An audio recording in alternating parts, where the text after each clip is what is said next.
Bienvenue à tous dans notre moment de partage et de réflexion autour de la Bible. Le thème de ce trimestre dans le creuset avec Christ.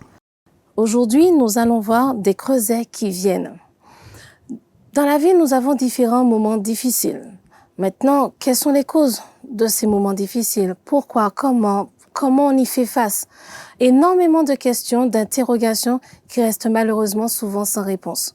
Aujourd'hui, nous allons essayer d'apporter certaines informations et un encouragement à chacun afin de pouvoir continuer à avancer chaque jour. Avec moi aujourd'hui donc, le pasteur Harold Lezo, bienvenue à toi. Bonjour, merci. Et votre servante Catherine Montabor. Nous allons commencer par une prière. Je t'en prie. Notre Dieu, notre Père Céleste, une fois de plus, tu nous invites à consulter ta parole afin de nous enseigner. Veuille présider ce moment afin que nous puissions sortir édifiés. Guide-nous par ton Esprit Saint, nous t'avons prié. Au nom de Jésus. Amen. Amen. Donc, des creusets qui viennent. Dans notre vie, nous avons des difficultés. Dans le livre de 1 Pierre, chapitre 4, verset 12, il est écrit « Bien-aimés, ne soyez pas surpris comme d'une chose étrange qui vous arrive de la fournaise qui est au milieu de vous pour vous éprouver. » Pourquoi ne doit-on pas être surpris par les difficultés qui surviennent alors que nous sommes chrétiens, nous avons donné notre vie à Christ, nous croyons en lui, nous avons accepté son sacrifice? Pourquoi ne pas être surpris? Parce que d'un côté, on pourrait se dire, mais si j'ai fait le choix d'être avec Dieu, pourquoi j'ai autant de difficultés? Eh bien, lorsque Pierre parle, il aimerait mettre en évidence une réalité de la vie du chrétien. Parfois, certaines personnes, lorsqu'elles acceptent Jésus, elles se disent, elles sont déjà au paradis. Mais il y a une réalité qu'il ne faudrait pas sous-estimer. Lorsqu'on accepte Jésus, on entre dans une autre école. Nous sommes le résultat d'une expérience de la vie. Nous avons appris d'une éducation. Mais Dieu, ce qu'il recherche, ce sont des personnes qu'il va préparer pour un monde meilleur, pour ce monde-ci, mais également un monde meilleur. Et c'est la raison pour laquelle il nous faut tous faire l'expérience du creuset. Et l'expérience du creuset n'est pas une expérience redoutable. Elle fait normalement partie intégrante de la vie chrétienne. C'est par ce biais que le meilleur de soi pourra, se voir maintenant, mais également dans l'éternité. Lorsque Pierre parle, il dit « Bien-aimés, ne soyez pas surpris, comme une chose étrange qui vous arrive de la fournaise qui est au milieu de vous pour vous éprouver. » Il veut simplement nous dire que nous devons accepter l'expérience du creuset comme une expérience normale. Et grâce à cette expérience, certainement, nous sortirons de cette épreuve plus fort. Et je vais prendre l'exemple de l'or. L'or à l'état brut n'est absolument rien. Mais passé par le creuset, exposé à une source de chaleur, eh bien l'or sort purifié et c'est à ce moment-là qu'on voit la valeur même de l'or.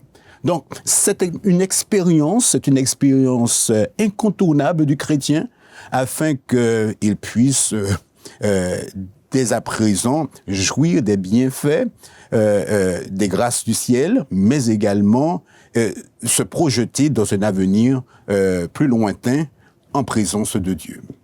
C'est vrai que quand on parle de creuset, d'expérience de souffrance, c'est assez particulier parce qu'on a l'impression, en effet, une fois qu'on donne notre vie à Christ, que bon, c'est fait, c'est gagné, et j'ai trouvé la sécurité et la protection dont j'ai besoin. Et on se rend compte que, certes, oui, Dieu est avec nous, mais on a l'impression que parfois, on aurait presque l'impression que la vie a empiré, que les choses sont devenues plus difficiles. Et on a des fois du mal à comprendre et accepter que ça fait partie de la vie du chrétien. Et c'est vrai que c'est l'une des choses très compliquées. Et en plus, en fonction de la difficulté de l'épreuve que l'on traverse, on a vraiment envie de se dire que bon, écoute, ça sert à rien en fait, parce que je fais des sacrifices, de l'investissement. Pourquoi? Pour après souffrir, avoir des difficultés, mais finalement, autant je continue à faire mes affaires. puisque quitte à avoir des problèmes, autant que je continue à profiter des choses que j'aime sans me restreindre, sans sacrifice, sans investissement particulier. Et c'est vrai, parfois on a cette tendance simpliste de voir la vie chrétienne de cette façon, puisque nous avons fait passer un contrat avec Jésus, nous avons fait alliance, et bien tout ira bien. Cependant, pour tirer profit de notre expérience, Dieu aimerait que nous puissions être plus analytiques. Et c'est la raison pour laquelle on devrait être en mesure d'analyser davantage notre situation et ainsi voir que si elles proviennent du mal ou de Dieu. Parce que bien souvent, nous nous focalisons sur deux options. Dieu, je suis avec Dieu, donc j'ai pas de problème. Ou je suis avec, si je suis dans des difficultés, c'est le diable. Mais il nous faut aller en profondeur parce que, en dépit des épreuves que nous allons voir, comme Pierre le dit, nous avons une approche qui nous permettra d'être plus lucide, mais également plus serein dans l'épreuve. Parce que, en fait, Dieu permet que nous soyons éprouvés pour que nous puissions sortir plus forts et qu'il soit glorifié. Et c'est la raison pour laquelle dans Pierre, il est dit « Réjouissez-vous au contraire de la part que vous avez aux souffrances de Christ, afin que vous soyez aussi dans la joie et dans l'allégresse lorsque sa gloire apparaîtra. » En fait, le chrétien est amené à être éprouvé, mais il doit savoir pourquoi il est éprouvé. Il ne peut pas être, s'il est éprouvé pour le mal il doit subir les conséquences, mais si toutefois il n'a pas commis d'erreur et qu'il sait que c'est à cause du Christ qu'il est en train de souffrir, il y a de quoi être rassuré et serein et de quoi qu'il s'en sortira parce que les épreuves que Dieu nous pousse à traverser, c'est du sur-mesure. Voilà. Oui, alors, en effet, nous avons ce qui nous est proposé, quatre grands types d'épreuves, nous dirons 4 grands types de causes de nos difficultés. Quand on regarde le premier qui est proposé, c'est le creuset de Satan. Je pense que ce creuset nous permet quand même de prendre conscience d'une chose importante, c'est que tout ne vient pas directement de Dieu. Nous traversons des fois des situations très difficiles, des traumatismes, des choses vraiment terribles, et on a envie de dire à Dieu, mais pourquoi ? Ce n'est pas lui qui permet. Il y a souvent que malheureusement une chose que nous oublions, c'est qu'en effet, chacun d'entre nous pose des actes, fait des choix qui entraînent des conséquences, d'une part, et d'autre part, Satan qui est là, qui n'a pas prévu que l'être humain se réconcilie avec Dieu, que l'être humain retrouve la paix que Dieu peut lui donner, va tout faire pour mettre des bâtons dans ses roues. Tout ce qu'il pourra trouver sur son chemin, toutes les personnes qui accepteront de suivre ses mauvais conseils, de suivre ses directions, sa manière méchante et mauvaise de penser, il les utilisera pour pouvoir nous faire du mal aux chrétiens, aux croyants, à ceux qui font confiance à Dieu, de manière à vouloir, les dérouter, des fois même dirons-nous les dégoûter, et les dérouter totalement, les décourager totalement, afin qu'ils puissent abandonner Dieu, abandonner Dieu, perdre foi, rebrousser chemin, en fait. Oui, effectivement, la présence le fait de savoir que Satan existe nous permettra d'être plus réactifs. Nous vivons dans une société où l'existence de Satan est même questionnée aujourd'hui. Mais en tant que chrétiens, nous avons la parole de Dieu qui nous confirme qu'il existe. Pour Jésus, Satan n'était pas un esprit ou quelque chose issu de l'imaginaire. C'était un être. Et c'est par la parole qu'il a pu vaincre Satan. Et en tant que chrétiens, nous devons savoir que nous serons attaqués par cet être qui a pour objectif de nous détruire, pour nous décourager il sait ce qu'il a perdu dans l'éternité. Il sait ce qu'il a perdu en contact avec Dieu. Et c'est la raison pour laquelle il va s'acharner sur des personnes qui ont consciemment et intelligemment pris l'option du Christ. Alors, j'aimerais encourager tous ceux qui sont maintenant dans le creuset. On ne jette pas des pierres sur un manguier qui ne porte pas de Bassignac ou de mangue Julie. C'est parce que vous portez du fruit à la gloire de Dieu que vous serez attaqués. Cependant, vous devez savoir que vous ne pouvez pas sombrer dans une dépression par rapport à ces épreuves, parce que Dieu vous demande d'être sobre. Savoir, et le texte est clair, soyez sobre, veillez. On ne peut pas vivre dans cette, sur cette terre, avec un petit air innocent. Non. Il nous faut être vigilants, objectifs, analytiques, savoir ce que nous faisons, connaître les conséquences de nos actes. Et c'est ce qui nous permettra de répondre à l'adversaire convenablement et croire que la victoire est, est toujours en Jésus-Christ. La démarche de Pierre est extraordinaire. Il dit, résiste, alors soyez sobres, veillez. Votre adversaire, le diable, rôde comme un lion rugissant, cherchant qui il dévorera. Résistez-lui avec une foi ferme, sachant que les mêmes souffrances sont imposées à vos frères dans le monde. Parfois, lorsque nous sommes dans le creuset, on pense que nous sommes les seuls à traverser ces souffrances, ces épreuves. Oh, je traverse mon épreuve de feu. En réalité, nous ne sommes pas seuls. Plusieurs traversent les mêmes épreuves. Et c'est dans le nom de Jésus que nous en sortons plus forts. Job était intègre et droit.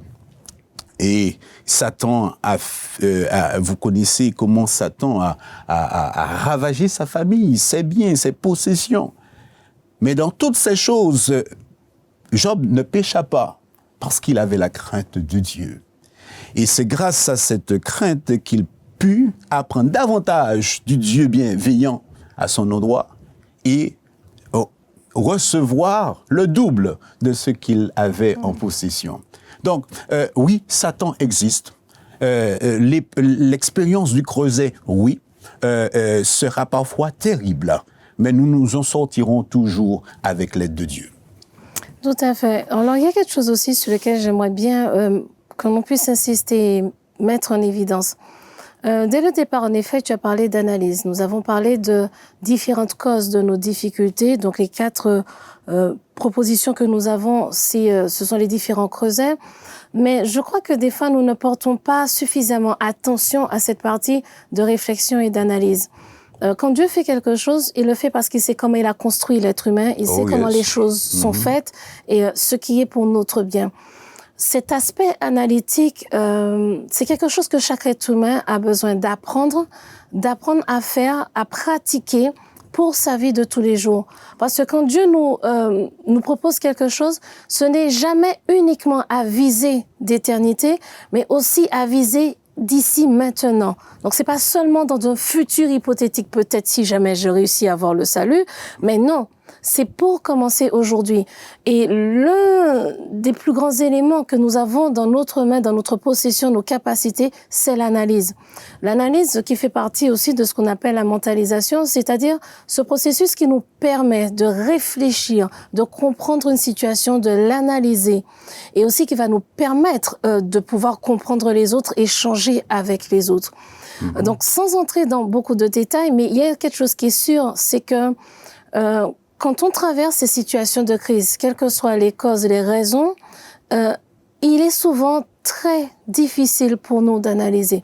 La manière dont notre cerveau est fait, un choc a des conséquences très variées.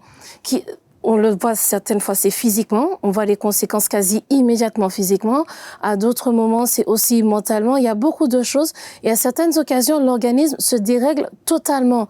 Et ça demande même une certaine médication sur un certain temps pour pouvoir reprendre, que l'organisme reprenne un fonctionnement convenable, normal. Et c'est vrai que l'une des choses donc, qui est plus difficile à apprendre que nous devons faire, et c'est là où j'encourage les personnes qui sont autour de celles qui traversent ces épreuves, c'est les aider à analyser et à identifier vraiment quelle est la source. Dans ce qui est proposé, nous avons en effet le creuset de Satan, Satan qui attaque volontairement l'être humain qui ne lui a rien fait. Tout à fait. Le creuset du péché, parce que oui, il m'arrive à moi de prendre une décision qui va à l'encontre de Dieu, parce qu'il faut comprendre que le péché, c'est un acte volontaire. Exact. Le creuset de purification par lequel on passe, parce que Dieu veut mettre certaines choses en évidence, et puis le creuset de maturité qui nous permet d'évoluer. Si j'ai une confusion dans les différentes causes, j'aurai toujours du mal à identifier ce que je dois faire, sur quel point de ma vie je dois intervenir. Et ça, c'est une chose importante à laquelle on doit bien réfléchir et bien prendre conscience. Nous ne fonctionnons pas seulement, tout à fait comme tu le dis, de manière un petit peu... j'ai envie de dire le monde de oui. Tout le monde, il est beau, il est gentil. Et puis, il y a un petit problème. Non. Il y a une réalité. Parce que dans tout ce que je vais faire, qui sera en relation avec ma famille, mon foyer, mon travail, je ne peux pas espérer faire n'importe quoi et puis m'attendre que miraculeusement les choses vont bien se passer. Exact. C'est qu'à tous les coups, il y aura des conséquences positives ou négatives. Je vais vivre avec. J'en ferai l'expérience et tous ceux qui m'entourent aussi en feront l'expérience. Donc, il est vraiment important pour nous d'insister sur cet aspect d'analyse qui est le prérequis pour toute intervention, pour toute amélioration, prendre conscience, analyser pour arriver à cibler l'élément principal, source. Oui. Perturbateur. Voilà, tout à fait. Pour les régler, parce que bien souvent, parfois, en tant que chrétien, nous spiritualisons chaque chose et on se dit, mais avec l'aide de la prière uniquement, les choses s'amélioreront. Oui, la prière doit s'accompagner d'actions logiques, analytiques, parce que Dieu veut que nous puissions voir en nous des personnes avec qui il peut converser. Il est un Dieu relationnel. Et souvent, on fabrique, je vais dire, je vais pas fabriquer, je vais dire le terme différemment, je vais le dire différemment. On pratique la fuite dans la spiritualité, dans la prière, et on n'ose pas prendre le temps de s'entourer de personnes qui réfléchissent pour régler le problème. Mais Dieu qui est fidèle et qui nous aime, eh bien, il est celui qui va nous prendre là où nous sommes pour nous amener là où il est, en toute intelligence. Tout à fait. En bon sens, dans le bon sens, afin qu'il soit glorifié. Tout à fait, parce qu'on se rend compte que, par exemple, si on prend l'exemple d'Adam dans le livre de Romains 5, verset 12, il est écrit que par un homme, le péché est entré, Adam, et par un homme, Jésus-Christ, le salut est entré. Donc, on se rend compte que quand on se rappelle ce qui s'est passé, Dieu a été vers Adam et Ève et il les a appelés, il les a cherchés et comme tu dis, la fuite.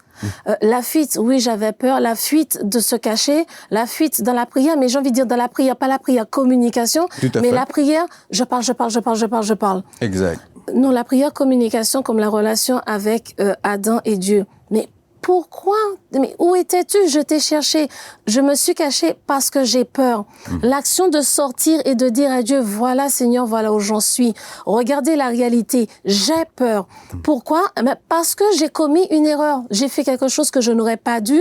Dans d'autres situations, quand cela ne vient pas de nous, quand ce n'est pas un acte posé volontairement, arriver à analyser. Oui, j'ai mal, je souffre, je ne comprends pas ce qui se passe, j'ai peur parce que voilà telle situation qui se présente devant moi. Et je fais quoi avec? Et Dieu nous répond, comme me disait un jour de mes professeurs à l'université, université non adventiste, il me disait que Dieu ne nous répond pas seulement dans nos prières ou dans nos rêves seul à seul. Il nous répond au travers d'autres personnes. Exact. Et c'est lui qui permet à d'autres personnes d'être sur notre chemin pour nous aider, nous encourager et éclaircir cette voie ces choses qu'il a déjà mis en place pour nous permettre de les voir pour en bénéficier. Tout à fait, tout à fait. Bien souvent, parfois on limite l'action de Dieu à notre endroit. Et on dit, ah oui, je vais m'isoler et Dieu va me parler. La réalité, Dieu est partout, il s'exprime de différentes manières.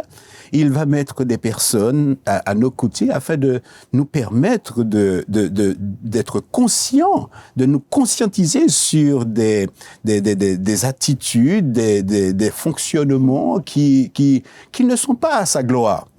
Et grâce à cette expérience qui peut être douloureuse lorsque Dieu étale notre vie, automatiquement ça commence à faire mal. Oui, ça fait mal, c'est frustrant, c'est dérangeant, exactement. On a honte, tout à fait. On se sent coupable, mais sachant que Dieu est grand en miséricorde, riche en miséricorde, nous savons que tout compte fait, Dieu aura le dernier mot en capitulant, en le laissant agir sur nous, sur notre esprit. Eh bien, nous sortirons de cette épreuve plus fort. En effet, tu viens de parler justement de ce qu'on considère souvent comme le creuset de la purification, cette expérience qui met en évidence que quelque chose ne va pas. Nous sommes tous des êtres humains, nos défauts, nos qualités, points forts, points faibles, chacun d'entre nous. Jésus n'est pas revenu, donc ça sera comme ça tant qu'il ne sera pas revenu. Mais maintenant, c'est vrai que oui, on a des fois certaines attitudes, certaines actions, et on ne se rend pas compte que cela ne correspond pas, en fait, à la volonté de Dieu. Cela ne correspond pas à l'image de Dieu que nous souhaitons, à laquelle nous souhaitons ressembler en tant qu'enfant de Dieu, chrétien, en ayant fait cette alliance avec Dieu. Et c'est vrai que nous passons des fois par des événements, des expériences où on ne comprend plus. On se dit, mais là, j'ai pas compris, je suis perdu. Ce n'est pas Satan qui s'amuse. Ce n'est pas moi qui ai commis volontairement un acte de désobéissance envers ce que Dieu me demande, mais j'ai l'impression que j'agis convenablement alors que ce n'est pas le cas. Et là, Dieu nous permet de passer par une expérience pour nous remettre en question. Au fait, reprends les choses à zéro, regarde-toi, réfléchis et agis. Et oui, là, il faut dire que ça fait mal. Parce que déjà, on passe par une expérience difficile, comme dans Jérémie 6 au verset 9, un soufflet brûlant, on se dit, ah ouais, d'accord, j'ai raté une expérience, là, il y a un truc que j'ai raté. Et oui. Donc, c'est quelque chose, une expérience drastique, en fait, qui nous fait vraiment faire stop, Ça nous fait pas, non. On fait stop, on s'arrête net. C'est aussi une expérience. Les compteurs sont à zéro. À total. Parce qu'on était trop sûr de soi et Dieu nous arrête. Oui. C'est exactement ça. On est tellement sûr et certain qu'on va dans le bon sens, Dieu nous dit, mais attends, j'ai besoin de t'expliquer une chose. Stop. Oui. Des fois, on arrive à être physiquement bloqué. Il faut arriver à avoir ça. Certaines fois, on est physiquement, même avec nos deux jambes, dans l'incapacité d'aller où que ce soit, de faire quoi que ce soit. Tout à fait. Dieu nous dit, là, maintenant, il faut qu'on parle. Toi et moi, on doit avoir une conversation. Quand Dieu nous a permis de comprendre, donc a mis en évidence ce péché, cette attitude que nous avons qui ne lui correspond pas, nous éprouvons aussi de l'angoisse face à cela, en se rendant compte, enfin, en ressentant cette tristesse par rapport à ce péché commis. Et dans le livre donc de 2 Corinthiens 10 au verset 7, ce verset qui nous dit que cette tristesse que nous ressentons par rapport au monde est une tristesse qui va nous emmener à la mort. Ce sont des regrets, des remords de conscience qui ne vont pas nous aider à avancer. Alors que la tristesse venant de Dieu, c'est celle qui permet la repentance, qui nous permet d'évoluer, de changer, et dont on ne se repent pas. Parce que cela nous permet de nous livrer entièrement dans les mains de Dieu et qu'il nous transforme. Et puis, comme tu disais si bien, nous avons cette frustration. Parce que mine de rien, la situation que nous vivons, plus nous rendre compte de cela, crée de la frustration.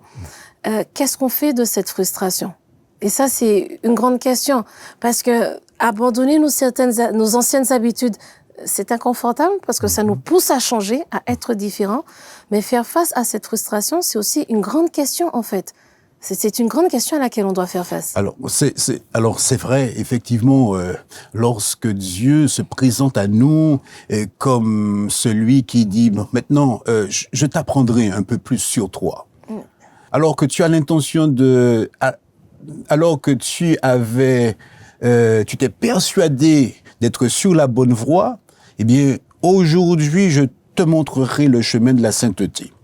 Et oui, ça crée beaucoup de frustration. Oui. Mais il nous faut nous rappeler, en tant qu'enfants de Dieu, que pour être... Dieu a voulu nous baptiser du Saint-Esprit pour nous rendre saints, meilleurs, des adorateurs. Et pour arriver à ce stade, il nous faut désapprendre ce que nous avons appris par notre éducation, par notre conception de la vie, par notre conception de Dieu, pour réapprendre à l'école de Dieu. Tout à fait, oui. Et cette école, oui, elle pourra susciter chez nous parfois de la peur, de la frustration, mais tout compte fait, elle est à notre avantage. Et c'est la raison pour laquelle nous pouvons nous réjouir que nous avons un Dieu qui sonde tout. Il sonde tout, il nous connaît en profondeur. Tout à fait. Et lorsqu'il a commencé une œuvre en nous, Philippiens chapitre 1, le verset 6 nous le dit, je suis persuadé, Paul nous dit, je suis celui qui a commencé une œuvre en vous, est capable de l'achever. Donc, aussi longtemps que nous sommes dans la dynamique de l'apprentissage, il est sûr et certain que l'homme brutal, l'homme naturel, l'homme animal que nous sommes, avec une étiquette religieuse, disparaîtra dans le creuset de Dieu. Et pour moi, c'est rassurant d'avoir un être, un Dieu qui est mon créateur, mais qui est mon rédempteur, qui travaille sur moi afin de me préparer non seulement pour cette société, mais également pour c'est l'avenir. Voilà. Tout à fait. Et on regarde dans ce qui nous est proposé, nous avons ce creuset. Ce dernier creuset, celui de la maturité. L'expérience que Paul a faite. Paul avait ce qu'il nomme lui-même une écharde dans la chair et il a prié à plusieurs reprises demandant à Dieu de l'en libérer, de l'en délivrer. Et Dieu lui répond, mais ma grâce te suffit. Paul finit par comprendre lui-même que si Dieu l'avait entièrement libéré, en fait, il se serait enorgueilli de cette compréhension qu'il a pu avoir, de cette expérience avec Dieu qu'il fait, qui lui permet d'être cet apôtre qui traverse en tout cas le monde connu de l'époque, le monde connu de l'époque, de Rome jusqu'à Israël et toutes les terres environnantes. Il a fait énormément de choses. Il a été le fondateur d'énormément d'églises.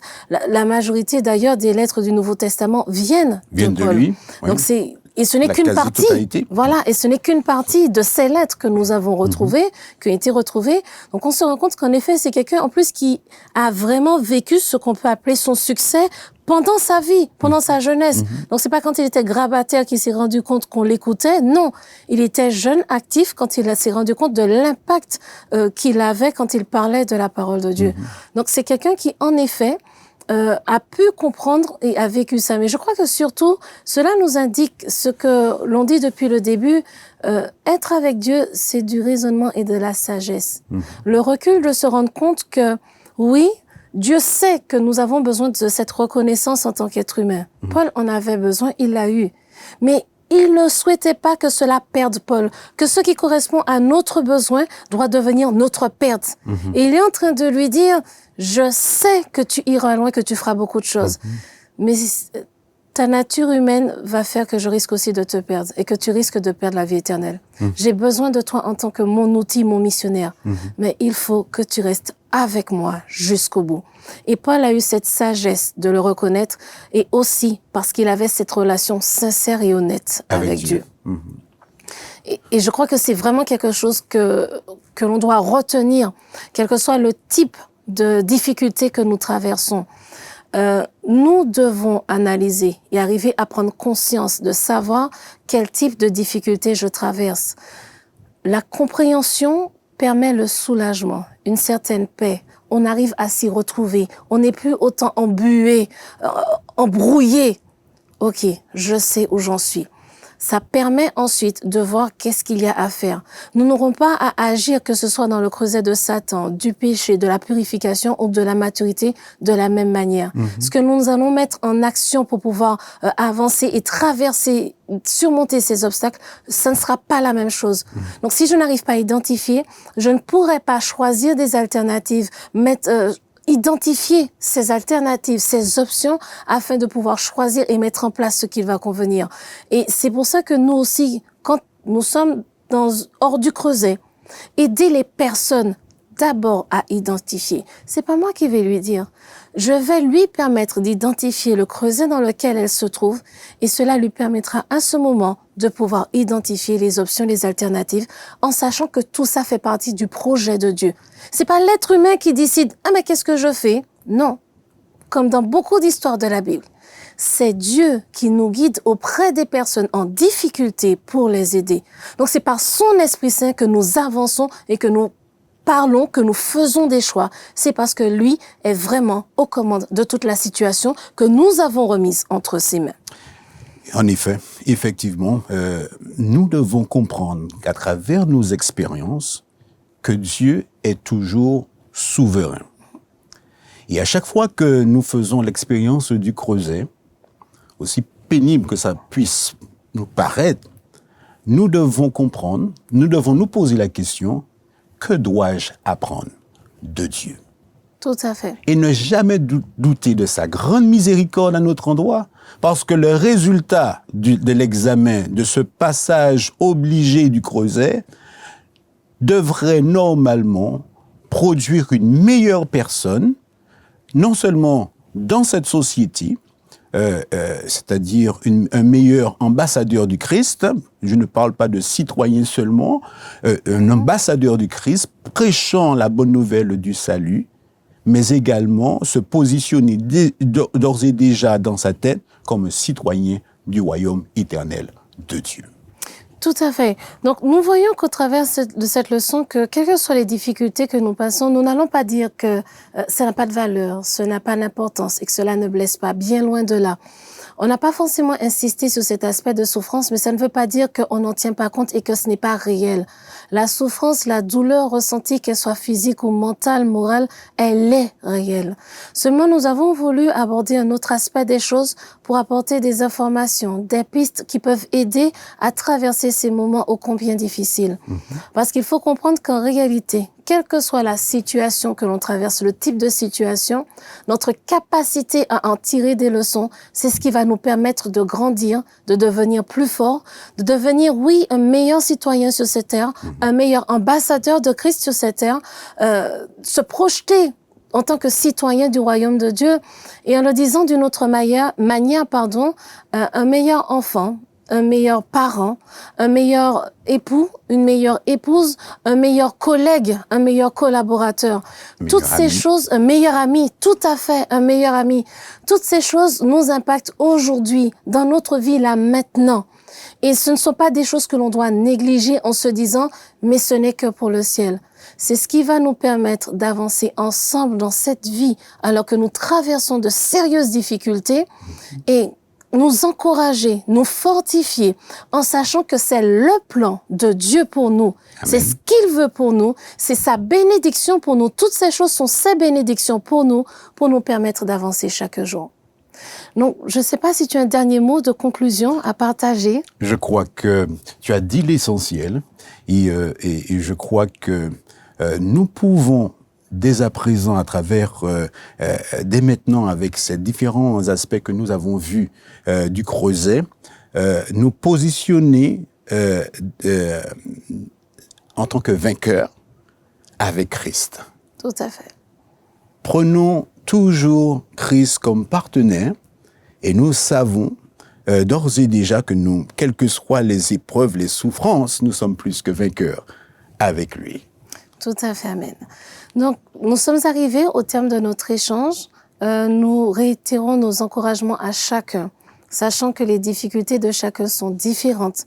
Mais nous savons que nous n'ignorons pas, hein, mais nous avons la conviction qu'avec Dieu, nous réussirons. Demandons de l'aide autour, parce que c'est avec ces personnes de notre entourage que Christ veut nous soutenir, veut nous accompagner dans ces difficultés. Nous allons donc maintenant prier et pour terminer ce moment. Notre Père, notre Dieu, merci pour tes grâces et tes bénédictions. Merci pour ces informations, ces pistes que tu nous donnes. Merci de nous réveiller, nous, entourage de ces personnes qui traversent ces creusets. Merci de nous donner force et courage à nous qui sommes au milieu de ces creusets alors que nous ne voyons où aller. Que ta paix et ta grâce continuent d'être avec chacun d'entre nous. Que ta force et ton courage nous redonnent force et courage. Que toute gloire te revienne dès maintenant et à jamais, alors que tu continues à nous conduire. Aide-nous à sentir ta présence, aujourd'hui, jusque dans l'éternité, au nom de Jésus, ton Fils, et pour ta gloire. Amen. Amen. Restez à l'écoute de la suite de nos programmes.